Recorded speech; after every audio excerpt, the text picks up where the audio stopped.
dan pengguna jalan memanfaatkan kolong jembatan flyover untuk berteduh. Kita lihat ini flyover Tol Road Andi Pangeran Veterannya Makassar. Hujan guys, hujannya deras.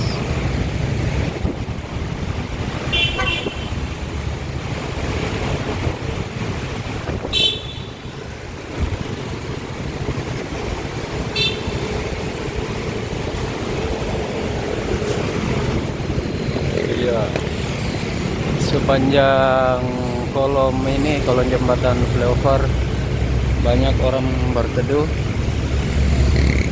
menyiapkan jas hujan untuk melanjutkan perjalanan ataukah menunggu hujan sampai reda bagi pengendara yang tidak membawa jas hujan.